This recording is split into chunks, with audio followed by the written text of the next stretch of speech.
I literally got told yesterday from a petrol attendant that he doesn't know who to vote for.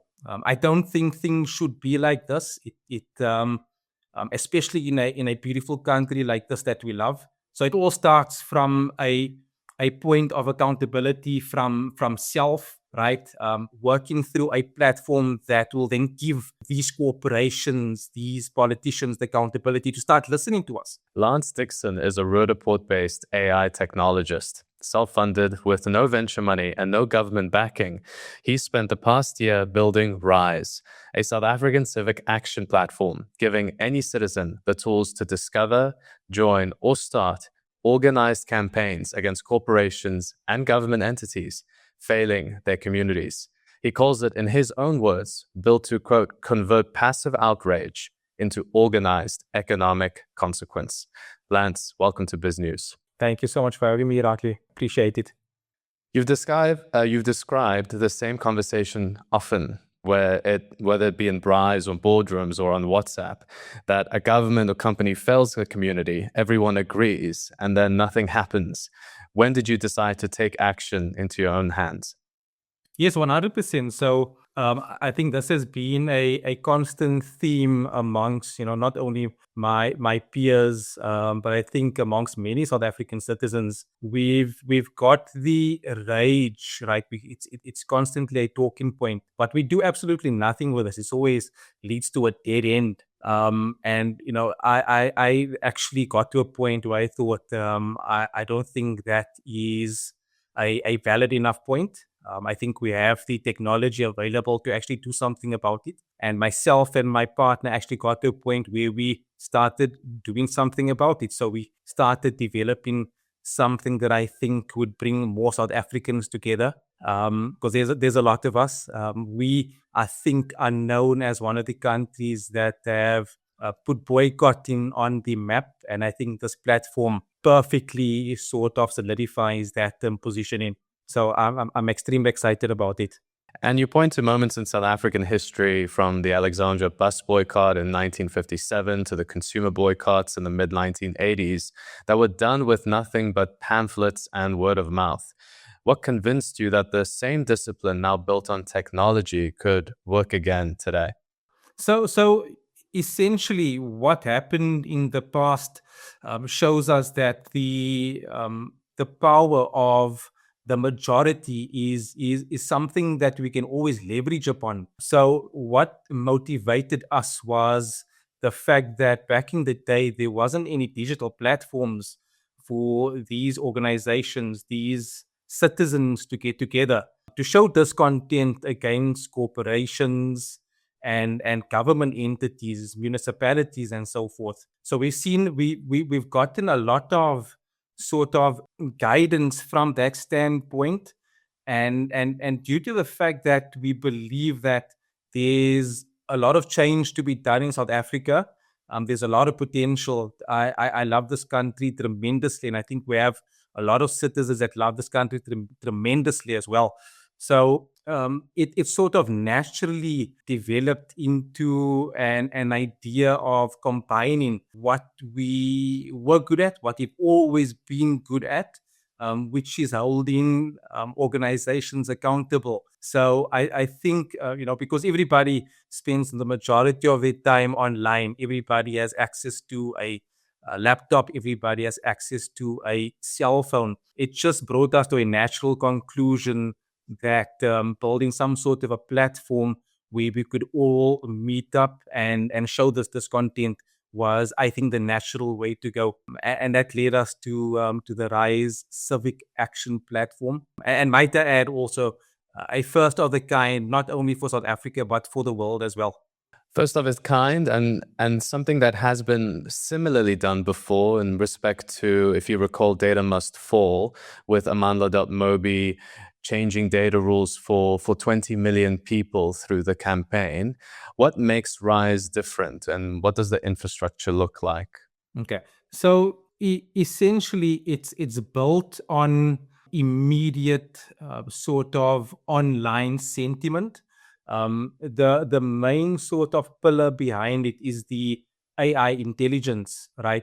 So we've actually built an AI cluster that which is essentially the AI backbone for the application, that's constantly scanning South African news.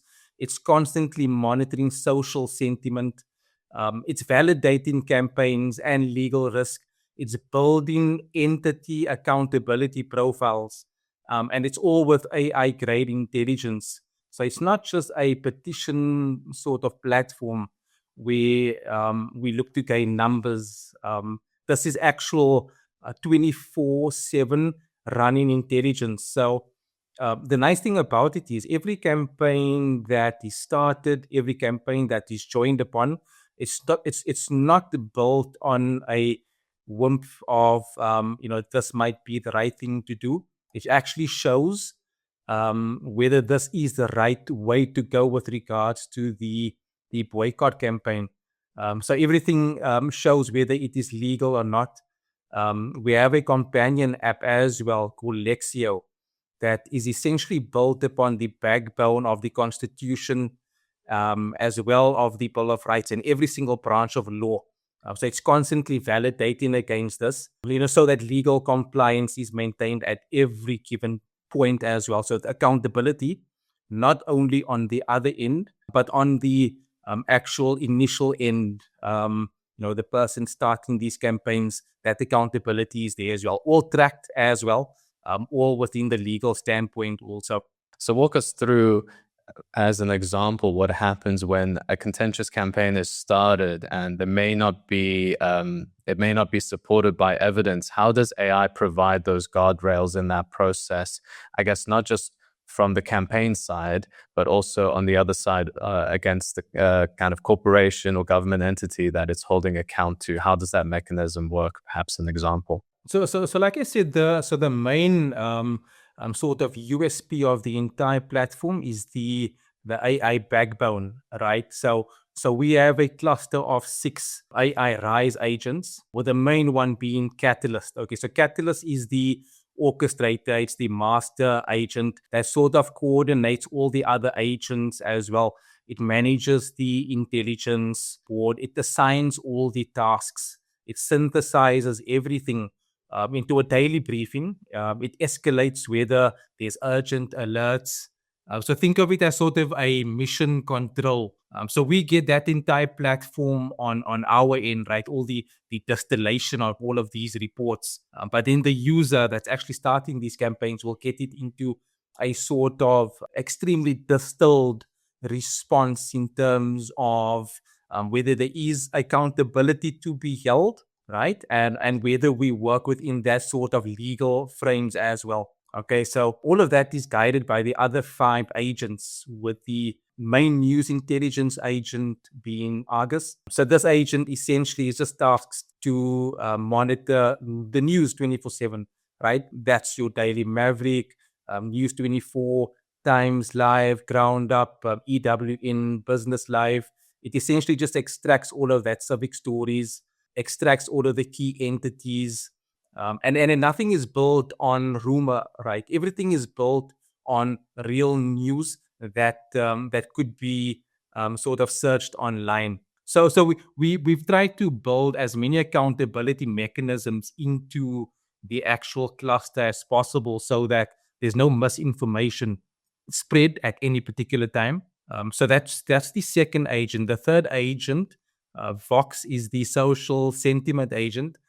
So this agent essentially tracks the social sentiment between all of the social platforms, that being X, formerly Twitter, Reddit, public Facebook groups, all of that sort of social online groups as well, just to see what the general public is sort of feeling around a particular aspect that could be bothering them, compiling those reports and then passing it over to Catalyst. So you see there's multiple sort of levels to this thing. There's another agent as well, the Veritas agent. So that's the accountability data. Okay, so it builds essentially accountability profiles, targeting entities, pulling from the CIPC, the IEC, municipal money, auditor general, national treasury, procurement data, all of these sort of aspects as well. So that's another layer that we built into it. The next layer is Shield. right?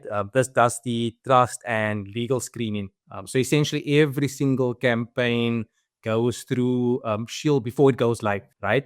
This is where it checks for any factual basis, defamation risk, legal exposure, blocking campaigns that could sort of have some sort of legal liability, just to ensure that that accountability not only on the other end is sort of vice versa and reflected back to the user that's actually starting the campaign.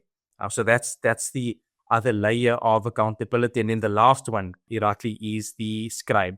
So that's the content generation agent. It essentially just summarizes everything into brief action points, structured content.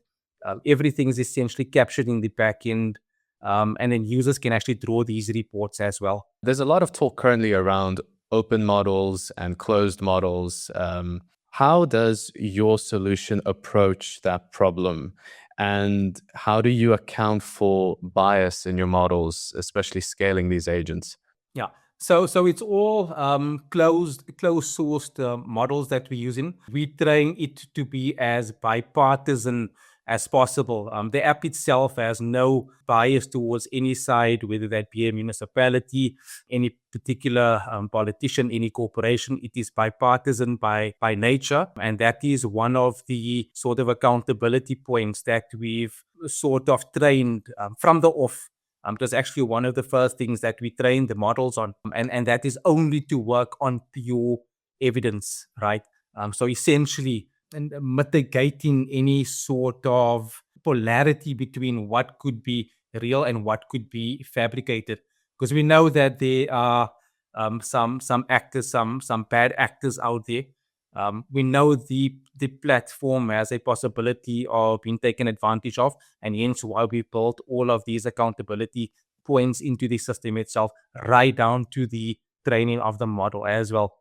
I'm glad you mentioned that it is a closed model, given the expenses of using AI is growing globally and there is sticker shock in some cases.